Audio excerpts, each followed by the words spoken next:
10,000 கோடி கடன் வாங்கினவங்க கூட சந்தோஷமா வெளிநாட்டுல வாழ்ந்துடுறாங்க கடனை கட்டாம. ஆனா 10,000 ரூபாய் கடன் வாங்கிட்டு அந்த கடனை யாரா வீட்டு வாசல்ல வந்து கேட்டாங்கன்னா அவமானம் தாங்காம தற்கொலை பண்ணிக்கிறாங்க. கிட்டத்தட்ட 1968 விவசாயிகள் தமிழ்நாட்டுல தற்கொலை பண்ணிருக்காங்க. அப்படின்னா ஒரு நாளைக்கு 2 பேர், ஒரு நாளைக்கு 2 விவசாயிங்க தற்கொலை பண்ணிருக்காங்கன்றத இந்த புள்ளி விவரம் சொல்லுது. அவங்களெல்லாம் நம்ம காப்பாத்தி ஆகணும். விவசாய கூட்டுறவு கடனை தள்ளுபடி கொஞ்சம் செய்வதாக அறிவித்திருக்கிறார்கள். நம்ம விவசாயிங்க எங்க இருக்காங்க தெரியுங்களா? 100 அடி ஆழத்து பள்ளத்துல இருக்கிறாங்க. 100 அடி ஆழ பள்ளம் கடன் சுமையில. ஆனா நம்முடைய தமிழக அரசாங்கம் இன்னைக்கு அவங்க 50 அடி ஆழ கயிறு தான் கொடுத்திருக்கீங்க. எப்படி வெளியில வருவாங்க? 50 அடி கயிறு அவன் 100 அடி ஆழ பள்ளத்து இருக்கிறாங்க. அந்த விவசாயிங்க எப்படி வெளில வருவாங்க? முழுமையாக கடனை தள்ளுபடி செய்தாதானே அவங்க அந்த கடன் பிரச்சனை வெளியில வந்து அவங்க அடுத்த வேலையை பார்க்க முடியும். வேளாண் குடிமக்களுடைய உழைப்பை நாம பார்க்க வேண்டும். வெயில்ல யாருமே வெளியில போக மாட்டாங்க. ஆனா வேளாண் குடிமக்கள் மட்டும் தான் வெயிலே வேலை செய்வாங்க. கடின உழைப்ப அந்த வெயில்ல தான் அவங்க கொடுப்பாங்க. அந்த கொள்முதல் நிலையங்கள், நேரடி கொள்முதல் நிலையங்களுக்கு மூட்டை மூட்டையா அரிசி எடுத்துட்டு போவாங்க. ஆனா ஒரு கொள்முதல் நிலையங்கள்லயும் ஒரு நாளைக்கு இவ்வளவுதான் அரிசி எடுத்துக்க முடியும், இவ்வளவுதான் மூட்டை எடுத்துக்கொள்ள முடியும் என்ற அளவுகோல் இருக்கும்.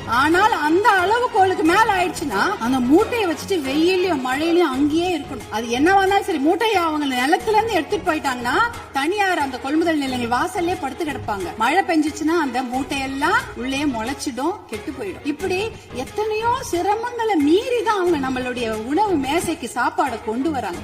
மாண்புமிகு பேரவைத் தலைவர்கள், உங்கள் வாயிலாக முதலமைச்சரை நாங்க கேட்டுக்கொள்வதுதான். உங்களுடைய அதிகாரிகள் சொல்லுவாங்க, ஐயோ நிதி சுமை, கடன் சுமை,